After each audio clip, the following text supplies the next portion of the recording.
सर्ग 6 बालकांड पुढे चालू.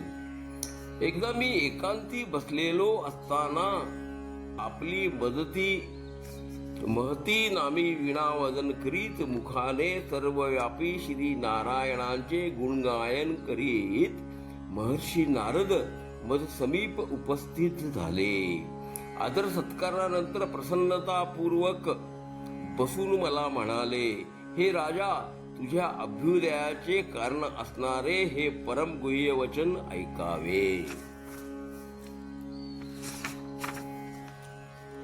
आपल्या भक्तांवर अनुग्रह करण्याच्या कामनेने देवांचे कार्य सिद्धी करण्यास्तव आणि रावणाचा वध करण्यासाठी परमात्मा ऋषिकेश माया मानव वेश धारण करून जन्माला आले आहेत आणि ते राम या नावाने विख्यात असून आपल्या 4 अंशांनी दशरथ राजांचे पुत्र होऊन अयोध्येस राहत आहेत. तसेच परमेश्वरांची योग माया देखील सीतेच्या रूपाने तुमच्या घरी जन्मास आली आहे. म्हणून आपण प्रयत्नपूर्वक ही सीता श्री रामांनाच द्यावी, अन्य कोणासही देऊ नये. कारण ही सीता पूर्वीपासूनच परमात्मा रामांची भार्या आहे.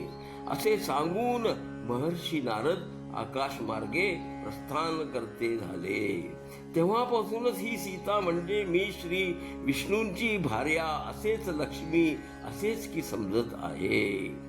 ही शुभ लक्षणी लक्षणा जानकी कशा प्रकारे रघुनाथांना देता येईल या विचारात गुंतून मी एक युक्ती लढविली. पूर्वी श्री महादेवानी त्रिपुरासुराची पूर जाळल्यानंतर हे धनुष्य माझे आजोबांचे घरी ठेव म्हणून ठेवले होते. सीतेच्या पाणीग्रहणाकरिता सर्वांचे गर्व हरण करणारे धनुष्यच पण म्हणून ठेवायचा विचार मी केला.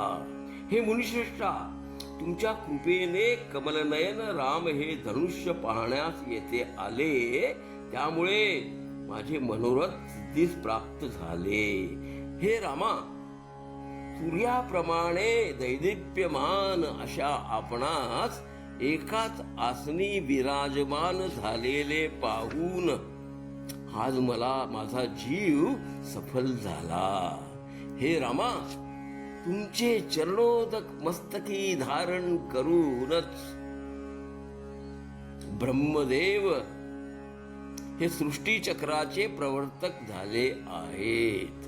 तुमच्या चरणोदक सामर्थ्याने बलीच इंद्रपदाची प्राप्ती झाली आणि तुमच्या चरणधूळ स्पर्शानेच अहिल्या तत्काळ पतीच्या शापापासून मुक्त झाली. तुमच्या शिवाय कोण बरे असा आमचा रक्षक आहे. काल चक्र जिंकणाऱ्या योगी समूहांनी तुमच्या पदकमळी परागावर प्रेम करून संसार भयापासून मुक्ती प्राप्त केली आहे.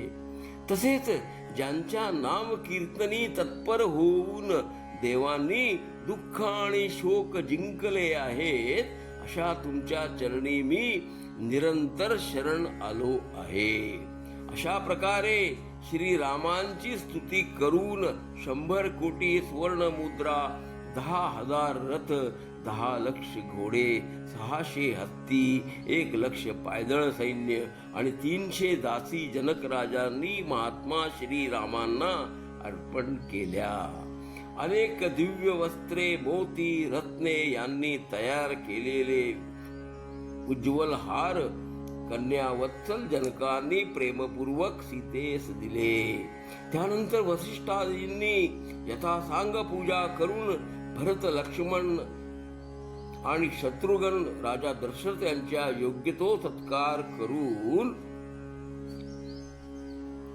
जनक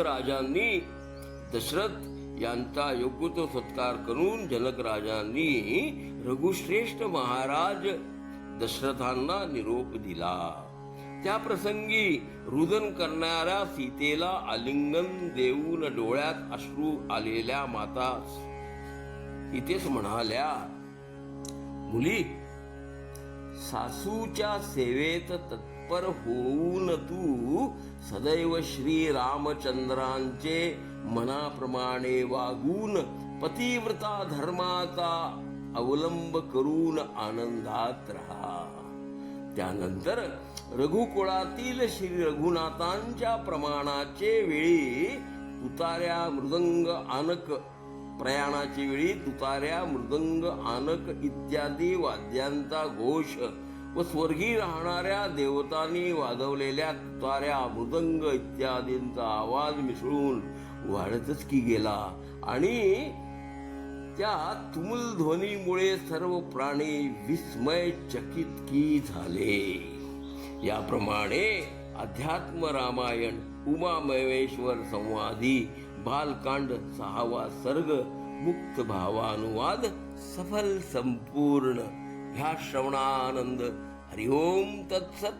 हरिओम तत्सत.